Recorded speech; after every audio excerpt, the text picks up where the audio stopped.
अजीब लगता है ये देख के कि भगवान से भी लोग रूठ के बैठे हैं। जिसे भगवान सारी दुनिया में चुन चुन के सिर्फ उन्हें ही दुख देता है, जैसे कि शायद भगवान को उन्हें ही सताने में मजा आता हो। पर ऐसा क्यों होता है? जब भी कुछ अच्छा होता है तो हम कहते हैं कि ये सब मैंने अपनी मेहनत से किया है, मैंने अपने हुनर और अपनी समझदारी से किया है।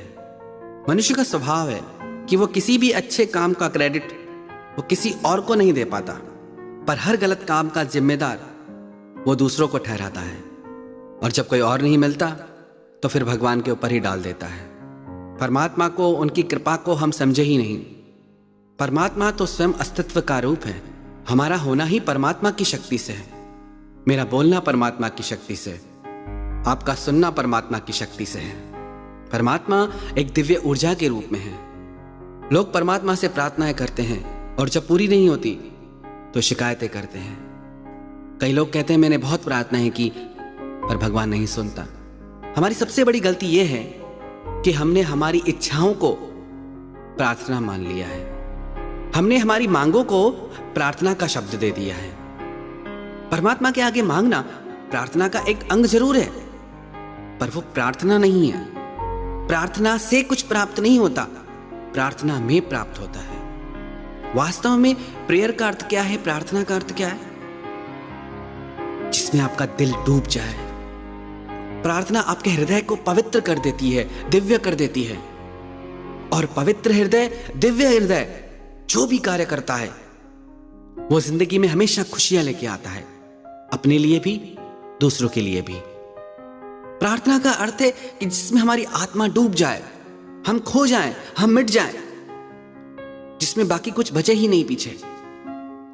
जब शबरी से भगवान राम मिले, शबरी को कुछ नहीं आता था, कोई प्रार्थना नहीं आती थी। भगवान राम को देख के उसकी आंखों से आंसू बहने लगे। राम शबरी की तरफ देखने लगे, शबरी श्री राम की तरफ देखने लगी। कितने ऋषि थे उस जंगल में जो संस्कृत में बनी हुई, विधि विधान से बनी हुई प्रार्थनाएं करते थे, तपस्या करते थे, पर सबको छोड़ के उस शबरी के पास आए। एक ही प्रार्थना करती थी, कब आओगे हे राम, तुम कब आओगे? सालों साल, एक दिन नहीं, 2 दिन नहीं, पूरा जीवन। ऐसा नहीं कि जिस दिन श्री राम आए उस दिन उसको प्रार्थना का फल मिला, नहीं, हर दिन उसे प्रार्थना का फल मिला। हर दिन उसे प्रार्थना से आनंद मिला। प्रार्थना के बाद आनंद मिलता है ऐसा नहीं है, प्रार्थना करते समय आनंद मिलता है। प्रार्थना में आनंद है।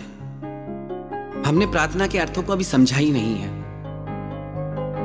हमने ये मान्यता बना रखी कि प्रार्थना करने से कुछ मिलेगा, पर हमें ये बात समझ नहीं आती कि प्रार्थना में होने से कुछ मिलेगा।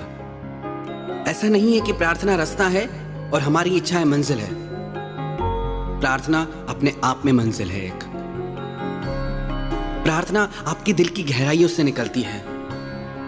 प्रार्थना में आप अपना हृदय परमात्मा के आगे खोल के रख देते हैं। कई लोग पूछते हैं कि प्रार्थना में क्या बोले, कौन सी प्रार्थना करें?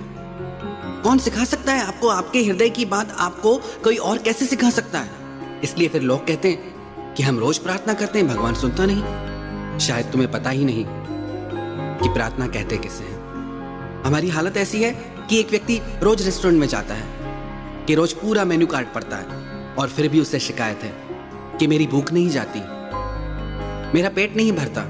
कितना ही पढ़ते रहो, पानी पानी पानी, कितना ही मेन्यू कार्ड पढ़ते रहो, भूख मिटने वाली नहीं। भूख तब मिटेगी जो उस मेन्यू कार्ड में लिखा है वो आपके भीतर जाए। शब्द तो आपके मुंह से निकलते हैं, पर वो प्रार्थना आपके हृदय में नहीं जाती। जिस व्यक्ति के हृदय में प्रार्थना चली गई, उसकी जिंदगी पूरी तरह से बदल जाएगी। उसका हृदय पवित्र और दिव्य हो जाएगा। जिसका हृदय पवित्र और दिव्य है, वो जो कार्य करेगा वो पवित्र और दिव्य होगा। वो जो कार्य करेगा वो पूरी सृष्टि में खुशियां लेके आएगा। और बहुत आसान है कह देना कि भगवान हमें दुख देता है, क्योंकि सब कुछ वही तो करता है, उसी की ही शक्ति से तो चल रहा है सब। पता नहीं क्यों हमें बातें समझ ही नहीं आती। परमात्मा एक दिव्य ऊर्जा के रूप में है, पर हर कार्य के पीछे परमात्मा जिम्मेदार नहीं। जैसे आपके पास चलने के लिए पैर हैं, उन पैरों से आप मंदिर जाएं, चर्च जाएं या शराब घर जाएं, वो मर्जी आपकी है, वो चुनाव आपका है।